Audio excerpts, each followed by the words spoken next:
파리에서 이 죄수 한 명이 여자로 분장을 하고 탈옥을 하였습니다. 목소리도 또 제스처도 옷 입은 것도 영락없는 여자라 모두가 다 속아 넘어갔습니다. 근데 탈옥한 지 얼마 되지 않아서 도시 중심가에서 아주 쉽게 이 죄수가 붙잡히게 되었습니다. 그 이유는 이 패션 의상이 걸려있는 그 가게 앞을 이 사람이 눈길 한번 주지 않냐고 그냥 지나쳤다가 체포되게 되었습니다. 제가 여자가 아니라서 잘 모르겠는데요. 여자라면 유난히 옷, 의상 같은 걸 좀 이렇게 잘 보신다고 합니다. 패션 의상이 걸려있는 그 가게 앞을 지나치면서 그 걸려있는 의상을 보거나 아니면 가게에 걸려있는 의상을 향해 눈길 한 번 정도 이렇게 주었어야 되는데 그냥 지나치다가 잡히게 되었다는 것입니다. 또 이와 비슷한 이야기가 우리나라에 있었다고 합니다.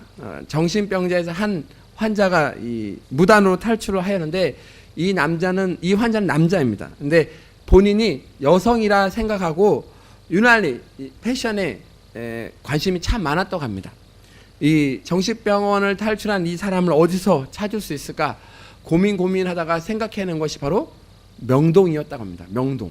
명동 그 서울의 중심가인 만큼 여러 가지 패션 다양한 옷들이 있잖아요. 명동에 가면 이 환자를 찾을 수 있겠구나 해서 명동에 가봤는데 아니나 다를까 이 패션 가게 앞에서 서성거리고 있는 이 환자를 쉽게 찾을 수 있었다고 합니다. 이 두 가지 이야기에서 우리는 한 가지 공통점을 발견하게 됩니다. 죄수는 여장을 하였지만 자기가 여성이라는 그 인식이 없었기 때문에 잡히게 되었습니다. 반면에 정신병자는 자기가 남성임에도 불구하고 자기가 여성이라는 그 인식을 가지고 있었기 때문에 여성처럼 행동한 것입니다. 이처럼 내 자신을 누구로 인식하느냐, 또 어떤 사람으로 인식하느냐에 따라서 우리의 행동과 태도 그리고 우리의 생각과 또 결정에 아주 지대한 그런 영향을 받게 됩니다. 오늘 본문 말씀에 보면 사도 바울은 자신이 누구인지에 대해서 소개하고 있습니다. 우리 다시 한번 1절 말씀을 읽겠습니다. 시작. 예수 그리스도의 종 바울은 사도로 부르심을 받아 하나님의 복음을 위하여 택정함을 입었으니. 아멘. 성경에 나오는 이 사도 바울이 쓴 모든 서시서를 보면 늘 이렇게 첫머리에 공통적으로 등장하는 그 말이 있습니다. 그것은 예수 그리스도의 종 혹은 그리스도 예수의 사도라고 부르는 것이죠. 오늘 본문도 예외는 아닙니다. 예수 그리스도의 종 바울이라고 이렇게 자신의 그 신분을 분명히 밝히고 있습니다. 우리는 여기서 놀라운 사실을 하나 발견합니다. 그것은 다름이 아니라 자신의 신분을 종이라고 이야기하고 있는 것이죠. 종의 신분은 여러분도 잘 아시다시피 영광스러운 자리가 아닙니다. 종은 노예입니다. 그 당시 로마에는 전체 인구의 약 절반 정도가 넘는 노예가 살았다고 합니다. 그들은 인격적인 대우를 받지 못한 채 그야말로 생산 수단에 불과한 그런 사람들이었습니다.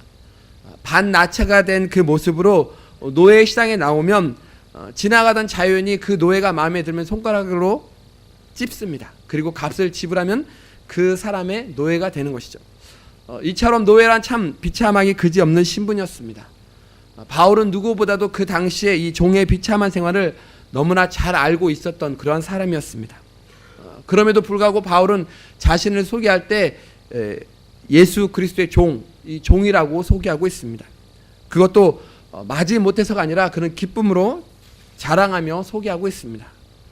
여러분, 종의 모습은 어떠해야 할까요? 자기 인생이 없는 그런 모습이 나타나야 합니다. 또 자기 주장이 없는 그런 모습이 나타나야 합니다. 어떻게 보면 인간의 모든 그런 특권을 다 빼앗아 버린 그런 사람이 바로 종이요 노예입니다. 그러므로 사람들은 종이 되기를 싫어합니다. 하나님께서도 노예가 된 이스라엘 백성들을 애굽에서 해방시켜 주셨고 또 바벨론에서 70년 동안 종살이 할 때도 역시 구원하여 주셨습니다. 또한 하나님께서는 저와 여러분들을 마귀에게 이끌려 종노릇 하는 것을 보시고 예수 그리스도를 이 땅에 보내주시고 또 예수 그리스도를 십자가 못 박아 죽게 하셨습니다. 마귀의 종살이로부터 해방시켜 주신 것입니다. 그래서 바울은 갈라디아서 5장 1절에 이렇게 외칩니다. 그리스도께서 우리를 자유롭게 하려고 자유를 주셨으니 그러므로 굳게 서서 다시는 종의 멍에를 매지 말라. 사랑하는 여러분, 이제는 더 이상 마귀에게 종노릇하는 일은 없어야 합니다. 왜냐하면 이미 우리는 그리스도의 종이 되었기 때문입니다. 사도 바울은 바로 이 점을 확신하였기 때문에 자기 자신을 소개할 때 늘 나는 예수 그리스도의 종입니다라고 그는 외칠 수 있었던 것입니다. 여러분, 내가 그리스도의 종이라고 한다면 세 가지를 부정해야 합니다. 첫 번째는 나는 주인이 아니다. 한번 따라해 볼까요? 나는 주인이 아니다. 두 번째로 내 것은 아무것도 없다. 내 것은 아무것도 없다. 세 번째는 내 마음은 내 마음대로, 따라해 보세요. 내 마음대로 살면 안 됩니다. 네. 내가 주인이 아니고 또 내 것이 아무것도 없고 내 마음대로 살면 안 된다는 이 세 가지를 우린 철저하게 인정해야 합니다. 아직도 우리의 삶이 주인이 나라고 한다면 그 사람은 자기의 종입니다. 내가 주인이라고 하는 그 사상이 있기 때문에 교만하고 늘 마음 가운데 평안이 없는 것입니다. 내가 주인이 아니고 예수 그리스도가 주인이시고 나는 그의 종이라고 인정할 때에 우리들의 삶은 하나님께 모든 것을 다 맡기고 순종하며 따라가는 그런 삶을 살게 되는 것입니다. 주인이 시키는 대로라면 불안한 것이 없습니다. 또 주인이 하라는 대로라면 걱정이 없습니다. 왜 그럴까요? 주인이 다 책임져 주기 때문입니다. 내가 무엇을 책임지려고 하니까 내 마음 가운데 불안하게 되는 것입니다. 조금만 잘 되면 어깨에 힘이 들어가고 또 고개가 뻣뻣하게 되며 교만하게 되는 것이죠. 그러다가 이게 일이 조금이라도 안 되면 어떻습니까? 낙심하고 넘어지고 주저하게 됩니다. 그러므로 종은 내 것은 아무것도 없다라는 그것을 우린 인정해야 합니다. 이것을 인정할 때에 참 자유를 누릴 수 있는 것입니다. 여러분, 왜 자유가 없다라고 생각하십니까? 이 세상의 모든 것이 다 주님의 것인데도 마치 내 것인 양 착각하고 또 그것을 움켜쥐고 또 누리고 있으려고 하기 때문에 자유가 없는 것입니다. 왜 물질로부터 자유함을 누리지 못할까요? 물질도 하나님이 주신 것인데 자기 것인 양 생각하고 있기 때문에 물질의 종이 되는 것입니다. 그래서 물질의 종으로 살기 때문에 자유함이 없는 것입니다. 오늘도 물질 때문에 자유함을 누리지 못하고 근심으로 자기를 찌르고 또 신앙생활을 하고 제대로 하지 못하고 있지는 않습니까? 소유권이 우리 주님에게도 있는데 나에게 있는 것으로 생각하기 때문에 물질의 종노릇하고 있지는 않습니까? 여러분, 인간의 비극이 어디서부터 온다라고 생각이 되십니까? 내가 주인이라고 착각할 때, 내 것이라고 고집 부릴 때부터 비극이 찾아옵니다. 이 세상에 내 것이 있을까요, 여러분? 모든 것은 다 하나님께 우리가 빌려 쓰는 것입니다. 내 생명이 내 것일까요? 내 뱃속에서 10개월 동안 품었던 아기가 내 것일까요? 자녀를 내 것이라고 고집하면 어떻습니까? 속 터지죠. 저도 4명이나 있어서 속이 무진장 터집니다. 인생의 비극이 찾아오고 마음이 아프고 상처를 입게 되는 이유가 무엇일까요? 내 자녀라고 생각하기 때문에 너무나 내 마음이 힘든 것입니다.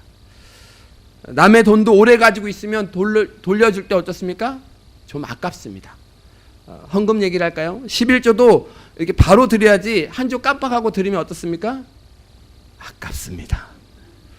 이 돈이면 애들 학원비, 이 돈이면 맛있는 거, 이 돈이면 우리가 한 주 동안 생활할 식량 뭐 이런 거 샀을 텐데 자꾸 욕심이 생깁니다. 돈은 여러분 사랑의 대상이 아닙니다. 이 돈은 관리의 대상입니다. 디모데전서 6장 10절은 이렇게 말합니다. 돈을 사랑함이 일만하게 뿌리가 된다라고 성경은 말합니다. 내 생명, 내 자식, 내 물질 다 내 것 아닙니다. 누구 것이죠? 하나님의 것인 것으로 믿습니다. 내 권리를 이양하고 내 권리를 포기하고 내려놓을 때에 내 마음 가운데 평안이 찾아오는 것입니다. 신앙생활도 마찬가지입니다. 내려놓는 것입니다. 마음이 평안할 때까지 내려놓는 것입니다.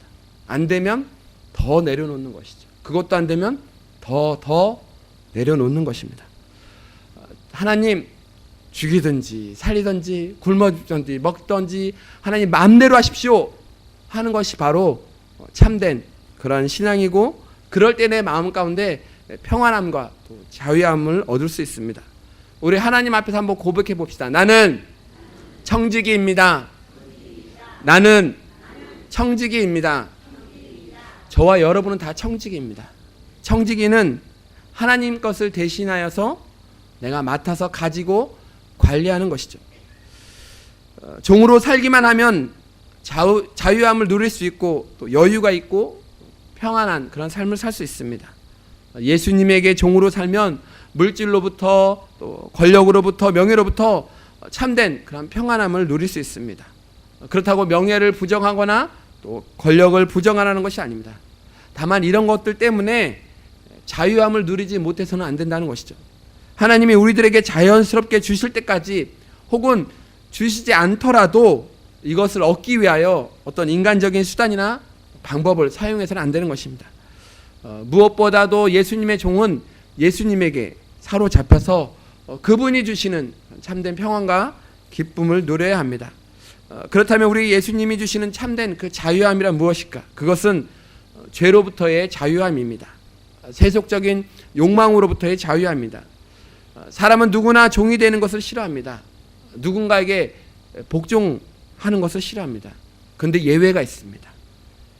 사랑하게 되면, 여러분 사랑하게 되면 사랑하는 사람의 종이 되고 싶고 또 그에게 복종하고 싶은 강한 그런 어떤 열망을 갖게 됩니다. 담배 피우던 사람이요, 연애하게 되면 어떻게 되잖아요.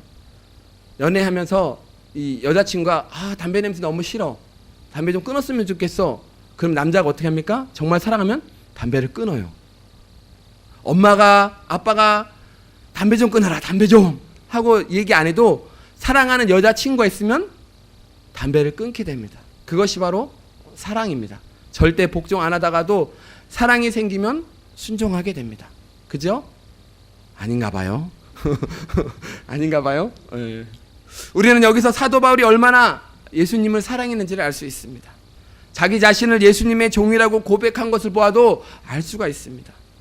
이러한 신앙 고백이 있었기 때문에 이전에 좋아하던 모든 것을 다 배설물로 여겼다라고 그는 고백합니다. 오늘 저와 여러분에게도 이러한 고백이 있습니까? 정말로 예수님을 사랑하십니까? 그렇다면 예수님의 종으로 살아야 하지 않겠습니까? 근데 어떻습니까? 말로만 그렇게 하고 실제의 삶은 세상을 더 사랑하고 세상의 종이 되고 있지는 않습니까? 세상의 종로로 사는 것은 정말 자랑스럽게 이야기해도 내가 예수 믿고 예수님의 종이 되었다는 그 사실은 여러분 어떻습니까? 왠지 모르게 부담감이 생기고 또 할 수 없이 끌려가고 있지는 않습니까? 사도 바울이 그의 서신터를 통해서 그처럼 외쳤던 것은 자유함입니다. 그 자유는 주님을 위하여 세상의 자유를 포기할 때 오는 것입니다. 이것이 바로 그리스도 예수 안에서 참된 자유함과 참된 평화를 누리는 것입니다. 이 자유와 기쁨을 가진 사람만이 이 땅의 것에 얽매이지 않습니다. 저 하늘의 신령한 것들을 날마다 사모하며 우리 주님만을 바라보게 되는 것이죠. 갈라디아서 2장 20절 말씀, 오늘 낮예배 말씀이었죠. 내가 그리스도와 함께 십자가에 못 박혀 했나니 그런즉 이제는 내가 사는 것이 아니요 오직 내 안에 그리스도께서 사시는 것이다. 이제 내가 육체 가운데 살아가는 것은 나를 사랑하사 나를 위하여 자기 자신을 버리신 하나님의 아들을 믿는 믿음 안에서 산다라고 그는 고백하고 있습니다. 사랑하는 여러분, 예수님을 사랑합시다. 우리의 생각이 언제나 이 모든 생각들이 다 예수님으로 꽉 차 있기를 주님의 이름으로 축원합니다. 어떤 일을 해도 어떤 것을 보아도 어떤 것을 가더라도 예수님의 생각이 절로 나는 저와 여러분 되시길 주님의 이름으로 다시 한번 축원드립니다. 두 번째로 바울은 자기 자신을 처음엔 종이라고 소개하고 있습니다. 그 다음에 보면은 사도라고 소개하고 있습니다. 사도라는 그 단어는 사자를 보내다라는 뜻이 있습니다. 사절, 대사, 특사를 의미하는데 어떤 특별한 일 때문에 보내는 그런 사람을 뜻합니다. 예수님은 12제자를 선택하시고 그들을 사도라고 부르셨습니다. 사도는 다음과 같은 자격을 가진 사람입니다. 첫 번째는 예수님께서 친히 부르시고 복음을 위임한 사람, 두 번째는 예수님의 부활을 직접 목격한 사람, 그리고 세 번째는 예수님께서 복음을 전하도록 위임한 사람이 바로 사도입니다. 그런데 여러분, 바울이 누구입니까? 그는 출신 성분이나 또 학벌로 보면 굉장한 사람입니다. 로마의 시민권을 소유하고 있는 사람입니다. 빌립보서 3장에 보면 바울 자신이 어떤 사람인지 낱낱이 소개하고 있습니다. 태어난 지 8일 만에 할례를 받은 전통 유대인이었다고 말합니다. 그리고 베냐민 지파라고 하고 또 율법으로는 바리새인이었고 율법의 의로는 흠이 없는 자라고 말합니다. 그러니까 거의 완벽할 정도죠. 퍼펙트한 정통 유대인입니다. 사도행전 8장 1절에 보면 제일 먼저 바울에 대한 소개가 이렇게 기록되어 있습니다. 사울은 그가 죽임당함을 마땅히 여기더라. 여러분 여기서 그란 누굴까요? 스데반입니다. 스데반이 마지막 순교를 당할 때 사울이 바로 그 현장에 있었고 기독교인을 박해할 때 이 사울은 거기에 맨 앞에 서서 기독교인들을 다 죽여야 한다고 외쳤던 그런 사람입니다. 바로 그 사울이 성경에서 소개되고 있습니다. 또 사도행전 9장에 보면 사울이 유대 땅뿐만 아니라 이 시리아에까지 기독교인들을 박해하기 위하여 공문을 가지고 그들을 박해하러 가다가 다메섹 도상에서 그는 부활하신 주님을 만나게 됩니다. 그리고 그는 사울이라는 이름처럼 지금까지 자신이 크다고 생각했지만 이제 아무것도 아니면 그는 깨닫게 됩니다. 또한 자기 자신이 가진 그 열심이라는 것이 결국 하나님의 뜻을 저버리고 하나님의 뜻을 거스리는 죄악이었다는 그 사실을 그는 깨닫게 됩니다. 그래서 그는 큰 자라는 이름의 그 사울의 이름을 버리고 작은 자 바울이라는 이름을 사용합니다. 그리고 한평생 이방인들에게 복음을 전하는 사도로 부르심을 받게 됩니다. 어쩌면 그가 사도로 부르심을 받아 복음을 전하면서 아니 전에는 저 사람이 기독교를 박해하고 누구보다 앞장서서 기독교인을 죽였던 그 사람인데 그의 위치를 더욱 불리하게 만들었을지도 모릅니다. 그러나 부름받았다는 그 사실은 이런 모든 비난과 손가락질과 공격의 화살들을 다 물리치고도 남는 것이었습니다. 어느 누가 감히 예수님께서 부르신 자에게 무엄하다는 그런 누명을 씌울 수 있겠습니까? 그는 자기 자신이 사도된 것을 갈라디아서 1장 1절에 이렇게 고백합니다. 사람들에게서 난 것도 아니요 사람으로 말미암은 것도 아니요 오직 예수 그리스도와 그를 죽은 자 가운데서 살리신 하나님 아버지로 말미암아 사도된 바울이라고 그는 고백합니다. 사람들 때문이 아닙니다. 하나님 아버지가 부르셨기 때문에 그가 사도가 된 것입니다. 그가 사도가 된 것은 이 콜링 부름받았다는 이 한 가지 사실 외엔 아무런 근거가 없습니다. 전도자로서 없어서는 안 될 것이 있습니다. 그것은 하나님께로부터 예수님께로부터 부름받았다는 것이죠. 다른 모든 것은 있어도 좋고 없어도 좋습니다. 그러나 다른 모든 것을 다 구비하더라도 이 한 가지 하나님으로부터 예수님으로부터의 그 부르심 그 콜링이 없으면 전도자로서는 자격이 없는 것입니다. 전에는 예수님을 핍박하던 이 바울이 이제는 나는 예수님의 종입니다. 나는 예수님의 보내신 사도입니다. 나는 하나님으로부터 부름을 받았습니다. 나는 하나님의 복음을 위하여 선택받은 자입니다. 라는 확신이 생겼을 때 그 사도 바울의 마음 가운데 얼마나 뜨거운 그런 감격이 있었을까요? 죽어 마땅한 죄인이지만 예수님께서 나를 버리지 아니하시고 친히 찾아와 주셔서 나를 만나 주시고 나에게 귀한 이 전도의 그 복음의 사명을 허락해 주셨다는 것을 생각했을 때 바울의 마음은 이를 말할 수 없이 감격과 또 찬양이 있었을 것입니다. 그나마 이렇게 찬양했을 것입니다. 나 같은 죄인 살리신 주의 놀라와 잃었던 생명 찾았고 광명을 얻었네. 큰 죄악에서 건지신 주네 고마워. 나 처음 믿은 그 시간 귀하고 귀하다. 주 찬양 주 찬양. 이렇게 그는 자신의 그 감격을 찬양했을 것입니다. 사랑하는 여러분, 우리도 마찬가지입니다. 나 같은 죄인을 하나님께서는 결코 버리지 않으셨습니다. 우리를 하나님의 자녀로 불러주셨습니다. 목사로 세워주시고 장로로 세워주시고 권사로 세워주시고 집사로 세워주셨습니다. 우리의 마음속에도 그 놀라운 하나님의 은혜와 그 뜨거운 감격이 있어야 될 줄로 믿습니다. 마지막 세 번째입니다. 바울은 자신을 하나님의 복음을 위하여 선택받은 자라고 소개하고 있습니다. 바울은 하나님께서 자신을 사도로 부르신 목적이 무엇인지 그는 분명히 알고 있었습니다. 그가 사도가 된 것은 명예가 아니었습니다. 그가 사도가 된 것은 권력 때문도 아니었습니다. 그가 사도가 된 것은 오직 복음을 위한 것이었습니다. 바울은 이것을 분명하게 인식하고 있었습니다. 그래서 바울은 자신이 하나님의 복음을 위하여 택정함을 입은 사람이라고 말하고 있습니다. 사도행전 20장 24절에 보면 바울은 복음을 위하여 목숨을 바친 그런 사람이라는 것을 잘 알 수 있습니다.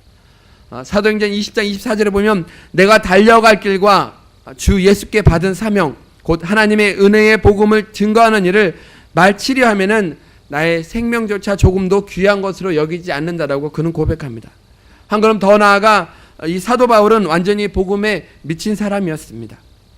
고린도후서 5장 13절에 보니까 우리가 만일 미쳤어도 하나님을 위한 것이요 정신이 온전하여도 너희를 위한 것이라고 말하고 있습니다. 이 말은 나는 복음 증거를 위해 미쳤다는 것이죠. 나는 오직 저 십자가, 그 십자가의 복음만을 위해서 사는 존재라고 그는 고백한 것입니다. 미국의 외교관들도 감히 들어가지 못하는 곳이 있습니다. 그런데 그곳에 미국의 한 기업체가 그곳에 능히 들어갈 수가 있는 놀라운 일이 있었습니다. 이 회사 제품은 코카콜라입니다. 코카콜라는 공산권이든 적성국, 다시 말해서 적으로 간주되는 그러한 국가든 그런 구별 없이 전 세계 거의 모든 나라에 들어가 있습니다. 코카콜라가 이렇게 성장할 수 있었던 것은 이 회사 사장님의 헌신적인 노력이었기 때문인데, 이 회사 사장님은 코카콜라 판매를 위해서라면 완전히 목숨을 건 사람이었습니다. 그래서 자기 자신의 모든 열정과 모든 노력을 다 이 코카콜라 판매를 위해서 쏟아 부었습니다. 그가 얼마나 코카콜라에만 전념했던지 누구를 만나던 무슨 일을 하든지 항상 이 머릿속에는 코카콜라만 생각하고 있었습니다. 코카콜라만 말하고 다녔습니다. 심지어 그는 기자들에게 이렇게 말합니다. 내 혈관 속에 있는 피가 흐르는 것이 아닙니다. 내 온몸에는 지금 코카콜라가 흐르고 있습니다. 그는 완전히 코카콜라에 미친 사람이었습니다.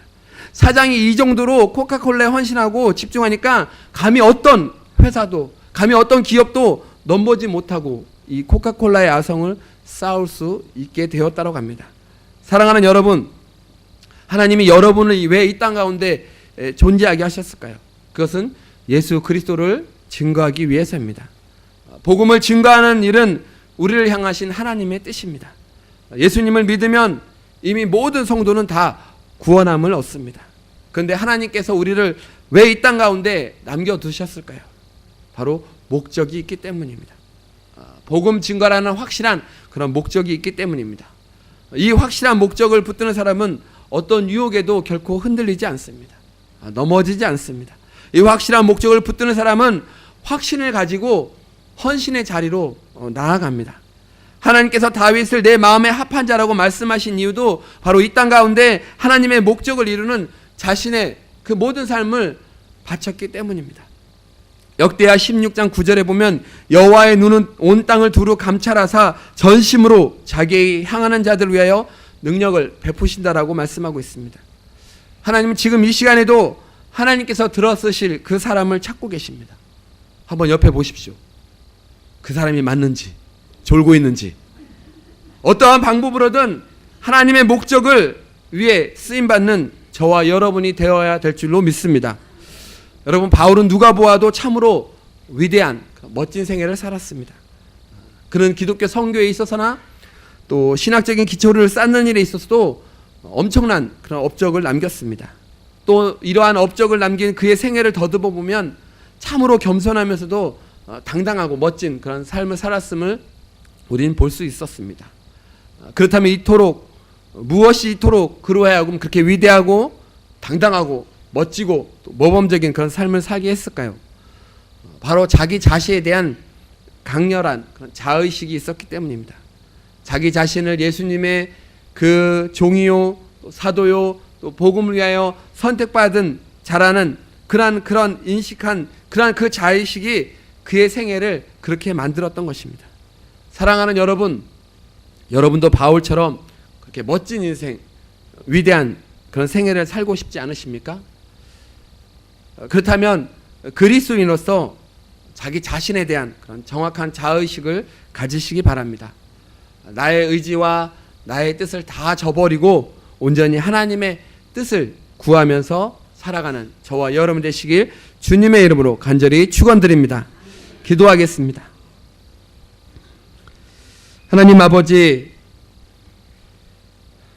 늘 마음속으로는 우리 주님 뜻대로 또 예수님의 종으로 살아야지 하면서도 그렇게 살지 못하고 세상을 더욱 사랑하고 세상의 것들을 더욱 자랑하고 또 세상의 종으로 살았던 것을 주님 용서하여 주시옵소서. 나 같은 죄인 그냥 버리지 아니하시고 포기하지 아니하시고 하나님의 자녀 삼아 주심에 감사합니다. 나의 의지, 나의 뜻 모두 다 버리고 하나님의 나라와 또 하나님의 의를 구하여 나의 모든 삶을 드리는 우리 모두가 되게 하여 주시옵소서.